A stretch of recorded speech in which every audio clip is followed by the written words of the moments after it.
Break के बाद एक बार फिर आपका स्वागत है। मंत्रालय में आज हमारे साथ हैं राजस्थान वक्फ बोर्ड के चेयरमैन खान साहब लियाकत अली खान। पेशे से क्या कहें कि भारतीय पुलिस सेवा के अधिकारी रहे हैं, आईजीपी से रिटायर्ड हुए हैं और इस समय राज्य मंत्री का दर्जा उन्हें मुख्यमंत्री ने दिया हुआ है। खान साहब, सबसे महत्वपूर्ण बात है कि मुस्लिम जो समुदाय है, आपको क्या लगता है कि बहुत कम लोग हैं जो लियाकत अली खान जैसे स्तर पर पहुंच पाए?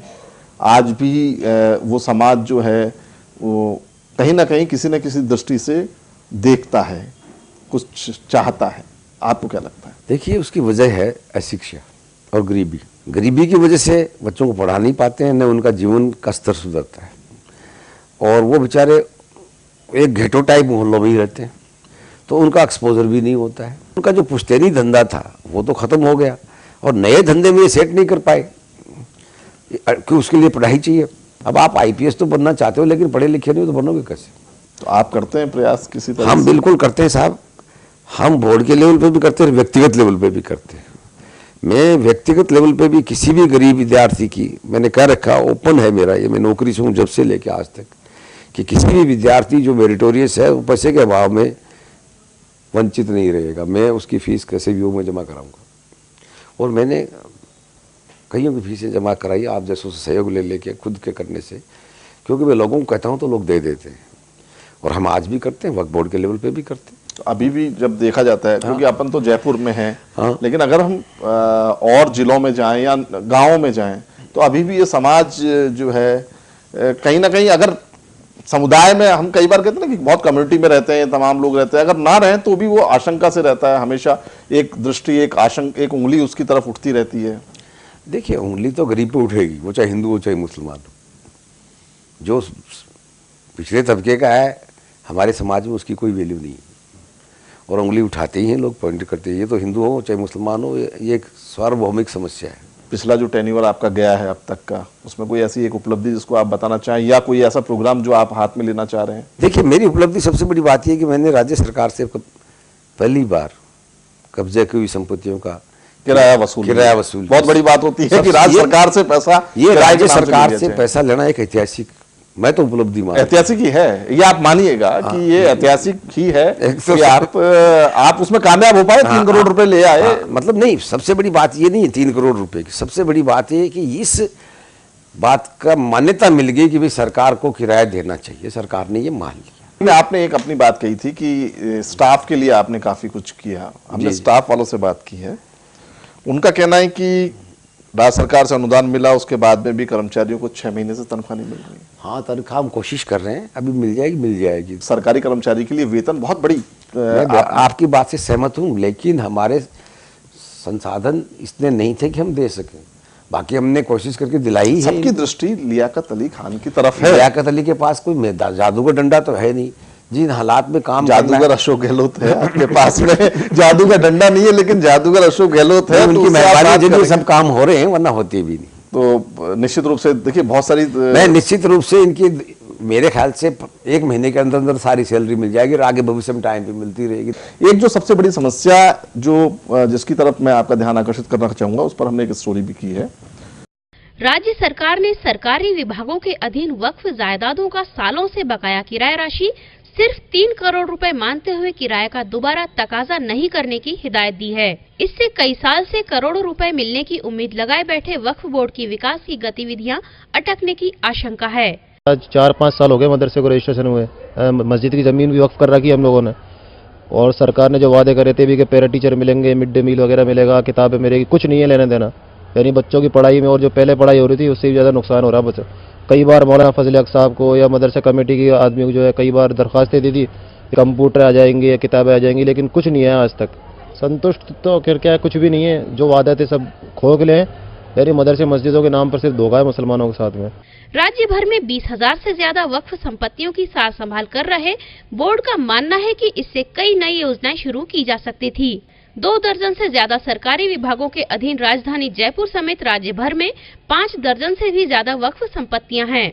इनका वक्फ नियमों के तहत बकाया किराया करीब 50 करोड़ रुपए है। इसके अलावा राज्य भर में कुछ खास मस्जिदों और कब्रिस्तानों को छोड़ दें तो यहाँ की हालत भी दयनीय है। यानी वक्फ बोर्ड जीते जी तो क्या, मरने के बाद भी इंसानों और संपत्तियों की कद्र नहीं कर पा रहा। अब देखिए कब्रिस्तानों में जाकर देखिए कि वहाँ पे ऐसे ऐसे खड्डे हो रहे हैं कि जानवर वहाँ से अपने लाशों को निकाल के बाहर लेकर चले जाते हैं, उसकी कोई देखभाल नहीं होती है। और जो भी कब्रों में मुर्दा जाता है तो उसकी लिखाई पढ़ाई पूरी होती है, लेकिन उधर वक्फ बोर्ड की तरफ से या गवर्नमेंट की तरफ से कोई भी मदद मिलने का काम नहीं होता है। और ये देखिए आप कब्रिस्तानों में जाकर के कितने कितने लोगों ने मकान बना लिए, वहाँ पे रहने के लिए कर लिए, कब्रों को जगह नहीं मिलती है। उन लोगों से कहा जाता है तो गवर्नमेंट उस पर गौर नहीं देती, ध्यान नहीं देती और लड़ाई का माहौल हो जाता है। इस पे ध्यान देना चाहिए। कब्रिस्तान के जो हालात हैं उसमें सुधार की बहुत ज्यादा गुंजाइश है और अभी तक कोई बहुत बड़ा सुधार हुआ हो ऐसा अभी तक देखने में नहीं आया। देखिए, इसके लिए हमारा समाज ज़्यादा दोषी है। मैंने मुख्यमंत्री महोदय से बात करके ये प्रोविज़न करवा दिया कि 10% आप जमा कराओ और 90% गवर्नमेंट देगी, इनकी बाउंड्री वॉल हो जाएगी। और भाई वहाँ पे सफाई करना, पेड़ लगाना, ये तो समाज ही करेगा, गवर्नमेंट थोड़ी करेगी। बहुत सारी दिक्कतें हाँ, मैं मान रहा हूँ और मैंने कोशिश की है, लेकिन अभी तक मैं इसमें कोई कामयाबी ज़्यादा नहीं मिली। क्या चाहते हैं आप, क्या करना चाहते हैं, कैसे हम करेंगे? चाहेंगे कि तो बाउंड्री वॉल बने, नंबर 1। दूसरा, रिकॉर्ड दुरुस्त हो जाए जिससे विवाद नहीं हो, और उसके बाद में इसमें साफ सफाई हो, वृक्षारोपण हो, सारी बातें हो। हर अध्यक्ष ये वाली बात कहता है खान साहब, लेकिन काम नहीं हो पाता। काम देखिएगा, अध्यक्ष तो कहता ही है, लेकिन काम तो समाज करेगा। जिनके कब्रिस्तान काम आता है वो जब तक काम नहीं करेंगे, अध्यक्ष अकेला कुछ नहीं करेगा। क्योंकि संपत्तियां तो वक्फ की हैं। वक्फ की संपत्ति होने से क्या होता है? काम में कौन ले रहा है? आप ये बताइए। संपत्ति हमारी रिकॉर्ड में ही तो है, बाकी कौन है? मालिकाना हक किसका है? कौन बैठे हुए हैं वहाँ पे? कौन देखता है 24 घंटे? उनकी कमेटी देखती है, वो क्यों नहीं करते? तो कमेटी को आप प्रेशर डाल सकते हैं। आप प्रेशर से कुछ नहीं होता है भाई, मोटिवेशन से काम होता है। प्रेशर, चलिए मोटिवेशन कर सकते हैं हम। मोटिवेशन की कमी वो हम कर रहे हैं। मेरे जुमा 8 दिन, मुझे 2 साल तो हुए, 2 साल में आई कांट चेंज दी मतलब entire environment. I can only simply try that I am doing. अब इस सरकार का तो 1 ही साल बचा है। सरकार के इससे कोई लेना देना नहीं। वक्फ बोर्ड एक कॉन्स्टिट्यूशनल पोस्ट है, कॉन्स्टिट्यूशनल संस्था है। सरकार कांग्रेस की हो चाहे बीजेपी की हो, इनका काम जारी रहेगा। नहीं, मैं बता रहा हूँ आपको, कॉन्स्टिट्यूशनल संस्थाएं सब होती हैं। कोई भी सरकार, अध्यक्ष को नैतिक आधार पर इस्तीफा देना पड़ता है। सरकार देना पड़ता, गलत बात है। क्यों देंगे यार? किस बात का देंगे? हम तो कॉन्स्टिट्यूशनल पोस्ट पे, हम कोई पॉलिटिकल पोस्ट पे नहीं है। इस्तीफा क्यों देंगे? सरकार के पास अधिकार होता है कि वो आपको बर्खास्त कर दे। नहीं, सरकार बर्खास्त करती, कोई बात नहीं, करते, वो ठीक बात है। अगर पॉलिटिकली सामान्यतः ये देखा जाता है, सरकार करती है तो करे, उसका हमें कोई दिक्कत नहीं है। अच्छा, लियाकत अली साहब, आपके अपने विभाग के मंत्री के साथ कैसे संबंध? बहुत अच्छे संबंध हमारे। क्या आपको सरकार से पूरी मैं, हमारे मंत्री ने हमारे पूरा सहयोग दिया, उनकी वजह से हमारी ये मीटिंग हुई, सारे काम उनकी वजह से हुए। वो बेचारे मौजूद रहे, पूरा सहयोग देते हैं, बड़े ईमानदार भले आदमी। आप हज कमेटी के भी मेंबर हैं। हाँ जी। किस तरीके की प्रॉब्लम्स इस बार आई थी? देखिए, कोई ज़्यादा विशेष प्रॉब्लम, सबसे पहले तो वो टर्मिनल की थी कि भाई नए टर्मिनल से उड़ाने नहीं होनी चाहिए। इस बारे में हमने बातचीत की तो पुराने टर्मिनल से ही गई वो। दूसरी समस्या थी कि हाजियों का सामान और उड़ाने जो टाइम पे हो और उनको जमजम मिले, वो भी मतलब सोल्व अब के बहुत कम। आपको लगा कि इस बार सबसे कम शिकायतें आपको प्राप्त हुई और इस बार प्रॉपर हो गया? जी जी, काफ़ी हद तक अच्छा हुआ। काफ़ी हद तक हुआ। हाजियों के लिए कई बार हुआ है हज हाउस वाला जो मामला चल रहा है, उसमें कुछ कहना चाहेंगे?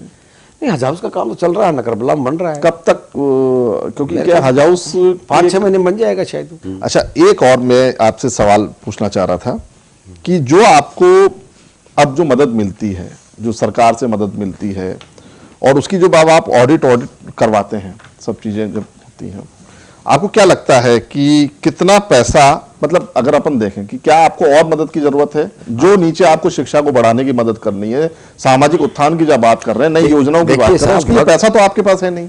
पैसा, उसमें गलती हमारी है, सरकार की इतनी नहीं है। हमारी प्रॉपर्टियों की हमने शुरू से व्यवस्था अच्छी नहीं की, इनकम जनरेट नहीं की, तो सरकार के भरोसे कब तक रहेंगे?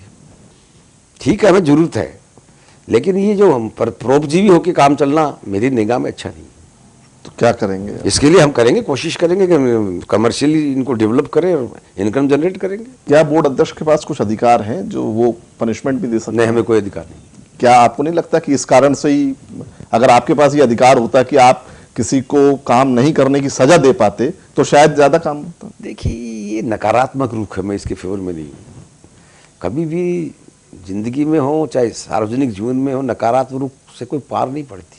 सजा से कितने का आदमी डरते हैं? फांसी भी होती, मर्डर नहीं होते हैं क्या? मेरा तो कहना है कि सकारात्मक सोच होगा और आदमी की इच्छा शक्ति सही होगी तभी काम होंगे। ये पावर तो कमजोर आदमी की बात है, मैं नहीं मानता इसको। सकारात्मक पक्ष होगा हाँ। तो और एक सबसे बड़ी बात जो माहौल होगा, उसके लिए सकारात्मक सोच होगा तो काम माहौल निश्चित रूप से माहौल आप ही लोग बनाते हैं। माहौल हम बना रहे हैं। खान साहब, मैं बार बार इस बात पे जोर दे रहा हूं कि आप जैसे बहुत कम लोग हैं जो पढ़े लिखे हैं और जो समझदार हैं, जो अपने समाज में क्रांति ला सकते हैं अगर चाहें तो। ऐसा है गौर साहब, हमने माहौल बनाया है और बना रहे हैं, बहुत फर्क पड़ा है। 2 साल में भी काफी लोगों को फर्क पड़ा है, ऐसी बात नहीं। आगे क्या भविष्य देखते हैं? मैं तो भविष्य उज्जवल है, मैं निराशावादी नहीं हूँ। हम काम करेंगे, कामयाब होंगे। तो ये थे वक्फ बोर्ड के चेयरमैन लियाकत अली खान, जो ये कह रहे थे कि सकारात्मक पक्ष के साथ में यदि माहौल बने और निश्चित रूप से सकारात्मक माहौल के साथ में अगर आगे बढ़े तो अल्पसंख्यक समुदाय आगे बढ़ सकता है। सरकार की तरफ देखने से ज्यादा आवश्यकता है कि वो खुद की तरफ देखें। खुद का आप स्वयं का अच्छा निर्माण करेंगे तो निश्चित रूप से समाज का भला होगा। शायद यही बात खान साहब कह रहे हैं। आप मंत्रालय में बने रहिए। अगले सप्ताह हम फिर मुलाकात करेंगे एक नई राजनेता के साथ। तब तक के लिए दीजिए इजाजत। हमें नमस्कार।